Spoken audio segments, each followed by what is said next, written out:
Kiefer et je m'occupe de l'antenne Synergie Naturopathie Bretagne. Je suis formée également à la réflexologie plantaire et au Dien Shan. Donc le Dien Shan, c'est aussi une forme de réflexologie, je vous en parlerai tout à la fin. Je vais laisser la parole à Bertrand pour qu'il se présente également. Bien. Donc en fait, moi à la base je suis pharmacien et j'ai jamais trouvé mon bonheur dans la pharmacie. J'ai fait toutes les possibilités en pharmacie, le laboratoire, j'ai même fabriqué en usine, j'ai fait du laboratoire d'analyse, de l'officine, et je me suis dit, mais est-ce que la santé publique en France, c'est ça? J'ai même fait du grossiste en pharmacie, mais j'aurais vendu des carottes, ça aurait été exactement la même chose. Aucune notion de santé publique, on était vraiment dans le commerce, quoi. Quand on voit le terme apothicaire, moi, quand je faisais mes études de pharmacie, je voyais les préparations en pharmacie, je voyais la galénique, toutes ces choses-là. Et quand vous arrivez dans la vie professionnelle, il n'y a plus rien de tout ça. Et on est là à vous pousser au chiffre d'affaires. Et ben, à l'âge de 33 ans, j'étais là à me poser des questions. Et j'habitais Reims à l'époque. Et puis, un beau jour, j'ai décidé de rentrer. Et je vois des cartons partout. Ils ont dit, mais qu'est-ce que vous faites? Ben, on ferme le magasin demain. Ah, je dis, il était vraiment temps que je vienne vous voir. Je lui dis, mais est-ce que vous avez un bouquin sur l'alimentation saine, etc. Elle m'a donné un bouquin, elle m'a dit, j'ai ce qu'il vous faut. Un bouquin qui a révolutionné ma vie. Et c'est dans ce bouquin que j'ai vu l'harmonie avec la nature, l'alimentation saine, l'alimentation vivante. Qu'est-ce que c'est que l'alimentation vivante? Quand vous sortez de pharmacie où on vous dit il faut manger tant de calories, où on n'a aucune idée de ce que c'est qu'une alimentation vivante, qu'est-ce que c'est? Donc, si vous voulez, il y a eu énormément de remises en question. Et du coup, j'ai été faire une école de naturopathie avec Michel Doniat. Je suis donc naturopathe depuis une trentaine d'années. Bon, après, quand on a un petit peu ça dans les tripes, on se dit, bon, d'accord, il y a les consultations, mais il faut quand même que je fasse partager ça à davantage de personnes. Donc on fait des petits groupes, on fait des petits ateliers, on fait un dimanche alimentation, on fait une soirée relaxation par semaine. Et puis ben, les gens sont demandeurs, on dit mais pourquoi tu ne ferais pas un stage sur la morphopsycho? Puis on en arrive à construire un peu une formation. Donc la formation, elle était uniquement dans les Ardennes au départ. Et puis après, on m'a mis dans l'oreille, mais pourquoi tu ne fais pas ça sur Internet? Oui, et puis badaboum, là aussi ça marche. Donc du coup, je commençais à être submergé parce que j'avais trop d'élèves, trop de devoirs. Donc j'ai fait appel aux élèves diplômés. Donc c'est comme ça qu'on en est venu à faire des antennes. Et puis voilà, mais maintenant on a Emmanuel qui est en train de créer l'antenne Bretagne. Voilà, donc ça c'est un petit peu pour vous présenter mon cheminement, un petit peu de comment j'en suis venu à la naturopathie. Alors, on attaque, on essaie de définir la naturopathie. Alors, la naturopathie, pour moi, c'est trois choses. C'est déjà une philosophie de vie. C'est tout ce qui va être harmonie, alors, avec soi-même, harmonie avec l'environnement, harmonie avec les autres. Alors, que ce soit au milieu professionnel, conjugal, familial, social, le but, c'est d'avoir le moins de chocs possible et d'être toujours dans l'harmonie. Voilà, ça c'est la philosophie. Voilà, ça c'est la première partie. La deuxième partie, c'est une hygiène de vie. Voilà, et ça, je dirais que c'est vraiment le fondamental de la naturopathie.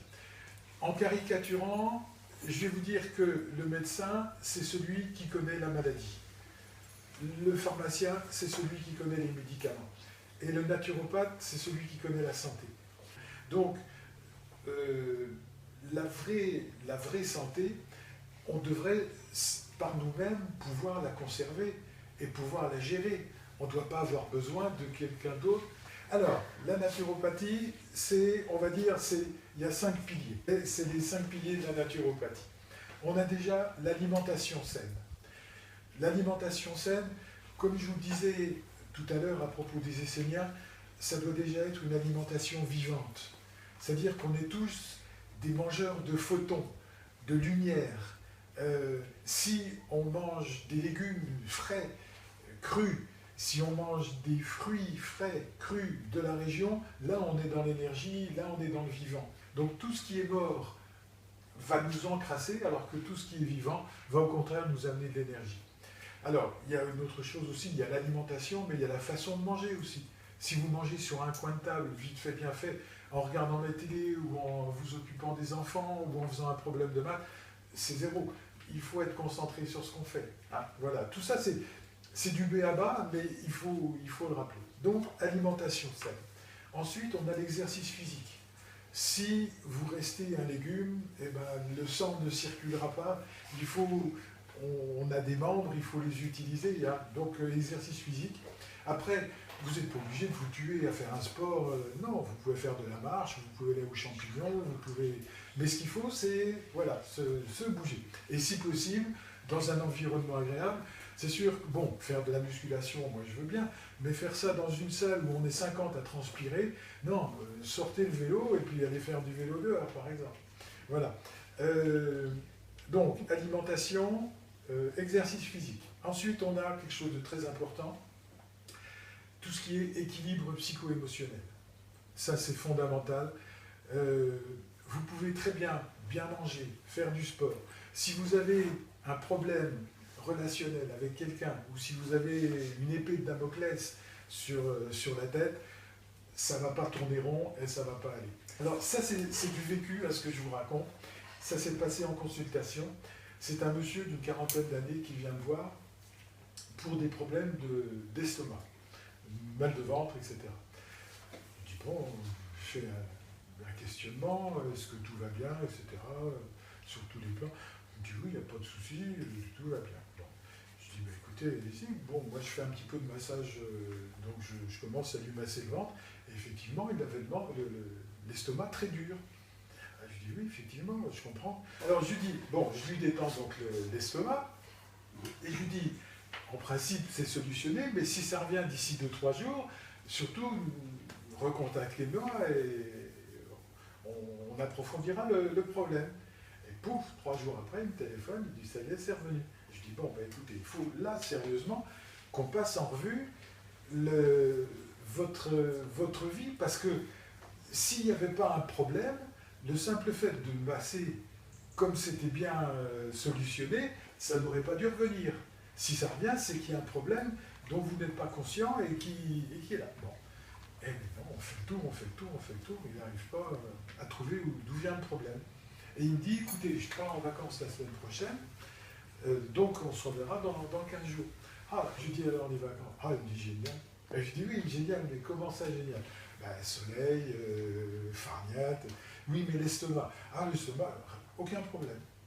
Ah, alors je lui dis, bon, quelle différence il y avait entre votre environnement vacances et votre environnement chez vous?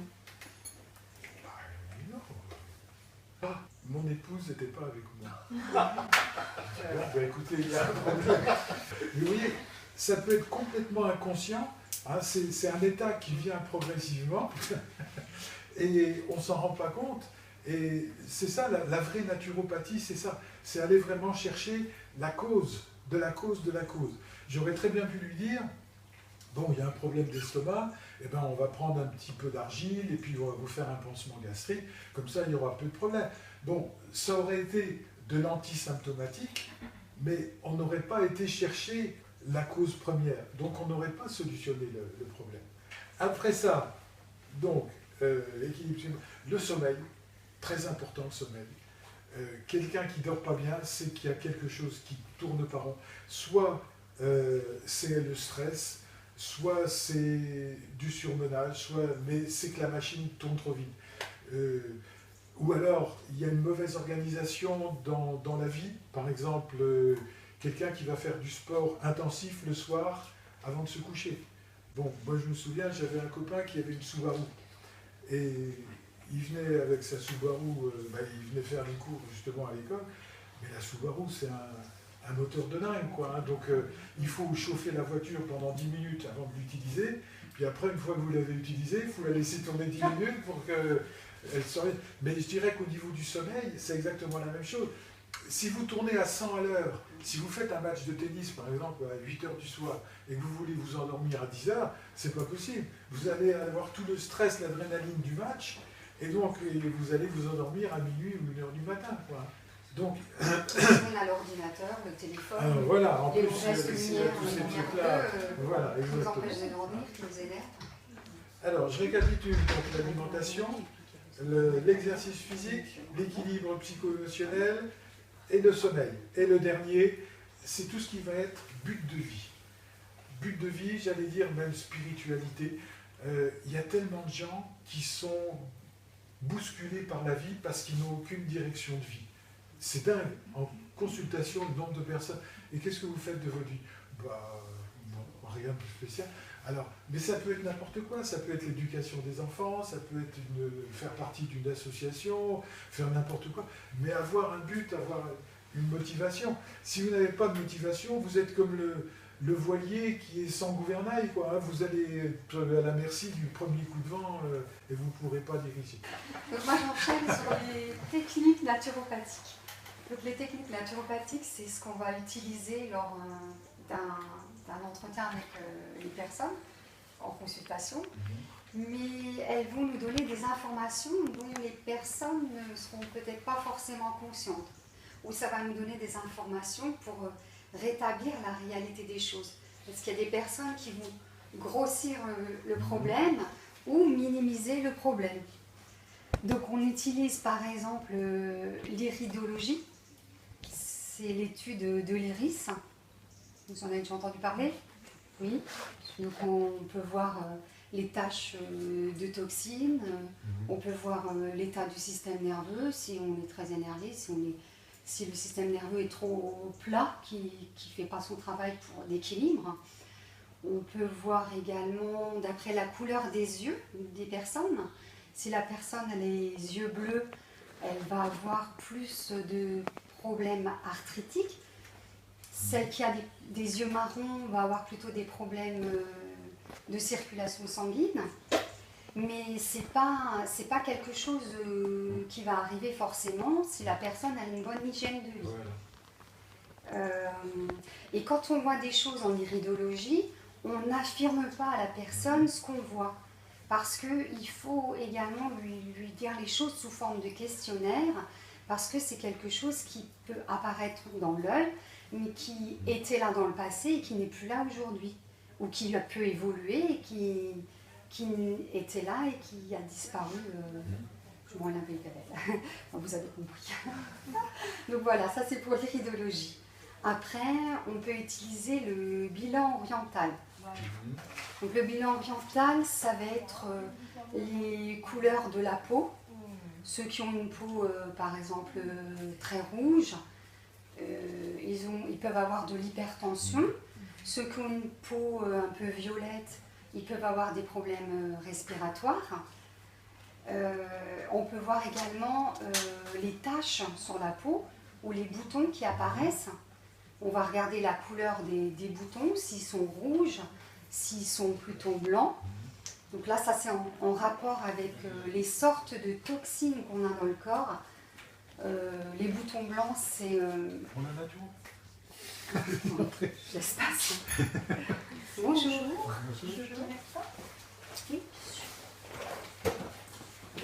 Donc les boutons blancs, bonjour, c'est un excès de protéines. Mucus, oui, quand on a comment dire, un rhume où il y a des glaires, des choses comme ça. Et les boutons rouges, c'est plus les toxines, les acides, ceux qui sont irritants pour la peau, qui peuvent irriter aussi, qui peuvent se loger dans les muscles, et qui peuvent irriter le muscle, ou se loger dans les articulations, et qui vont irriter, enfin qui vont donner des douleurs articulaires comme l'arthrite ou l'arthrose. Donc ça c'est pour le bilan oriental. On peut également utiliser la morphopsychologie. Donc là on va regarder la forme du visage, du corps. On peut regarder aussi, ça c'est la morphopsychologie statique. Donc ça ne bouge pas. Enfin, ça peut bouger avec l'âge aussi, le visage change, donc ça peut bouger avec l'âge. On peut utiliser aussi la morphopsychologie, c'est-à-dire quand vous prenez rendez-vous avec la personne, ça peut déjà commencer au téléphone avec la personne. Vous allez écouter son timbre de voix, vous allez entendre si c'est une voix qui s'affirme, si c'est une voix qui n'ose pas trop, qui est plus en recul. Donc là, vous avez déjà des informations sur le caractère de la personne. Vous pouvez voir également, quand elle arrive chez vous dans la cour, comment elle va se garer, si elle se gare. Il y en a qui vont se garer bien dans les traits quand il y a des traits, il y en a qui vont se garer, la roue va dépasser. Voilà, donc encore une autre information sur le caractère de la personne. Quand elle arrive, elle va peut-être vous serrer la main. Donc la poignée de main. La poignée de main, si elle est bien serrée, si elle est bien franche, si c'est en train de partir comme ça, c'est un peu moins franc, quoi, voilà. Après, quand elle s'installe au cabinet sur la chaise, la posture, est-ce qu'elle est recroquevillée, renfermée sur elle-même? Est-ce qu'elle est super à l'aise, presque comme à la maison, ou elle peut être entre deux, juste milieu et bien équilibrée. Voilà, donc ça c'est pour la morphopsychologie. Oh oui, j'y arrivais. Je l'avais prévu. Et donc, moi j'utilise la réflexologie, puisque je suis formée à la réflexologie plantaire et Diane Chan. Donc la réflexologie plantaire, ce que j'aime bien avec la réflexologie plantaire, c'est quand j'ai fait le questionnaire avec les gens à mon bureau, les gens vont me donner quelques informations. Mais ensuite, quand on prend contact avec la personne sur la table de massage, il y a comme comment je cherche le mot, comme un bien-être qui s'installe, une confiance, voilà, une confiance qui s'installe. Et il y a des choses comme ça qui peuvent ressortir, que la personne aura envie de vous dire, parce qu'il n'y a pas pensé avant, elle n'était pas dans le même état, c'est normal. Là, elle se détend, il y a des émotions qui peuvent surgir, des choses qui peuvent être mentionnées. Et on peut aussi également nous poser des questions quand on est sur le pied, parce qu'on va sentir une zone qui est plus tendue ou qui est plus à atone, ça aussi, si on est très fatigué, si on est déprimé, le pied, ça va être un pied beaucoup plus mou. Ça manque de tonicité. Donc par exemple, vous êtes, je ne sais pas, je dis par exemple la zone du foie. Si la zone du foie est surchargée, qu'elle est sensible, c'est une zone qui va être sensible. Si le foie est surchargé ou le rein, peu importe la zone. C'est des zones qui vont être beaucoup plus sensibles. Donc si par exemple j'arrive sur le foie, je peux me fier aussi à l'énergétique chinoise. Avec le foie, on dit qu'il peut y avoir de la colère. Donc à ce moment-là, on peut demander à la personne, est-ce qu'il y a quelque chose qui vous contrarie? Est-ce qu'il y a eu de la colère? Est-ce que, voilà, tout ça, ça nous amène à avoir d'autres informations. Et toutes ces petites informations mises bout à bout, on reconstruit le puzzle et on arrive à avancer pour pouvoir trouver la cause du problème. Ensuite, on peut conseiller des techniques hydrologiques. Ça va être plus pour faire aider l'organisme à évacuer des toxines ou à... Oui, on a la peau de mer, on est bien. Ça peut être aussi pour relaxer, suivant la température de l'eau, ça va relaxer, ou dynamiser. Donc, par exemple, on peut revenir au sauna et au hammam, puisque je vous ai parlé des toxines. On ne va pas en donner dès la première consultation, puisque là, on est plutôt en train de faire le point sur tout ce qui va, ce qui ne va pas. On amène tout doucement les gens à changer leurs habitudes, ça ne se fait pas en un seul jour. Donc, on ne peut pas donner non plus une tonne d'infos dès la première consultation. Il n'y aura que 20% qui va être suivi, puis le reste, ça va être oublié. Donc, en phytothérapie, je vous explique quand même qu'est-ce qu'on peut utiliser. On peut utiliser les plantes donc sous forme de tisane, de gélules, de teinture mère, Élixir aussi. Élixirs minéraux, élixirs... Si cette intervention vous a plu et que vous souhaitez recevoir plus d'informations et de contenu, n'hésitez pas à aimer et partager la vidéo.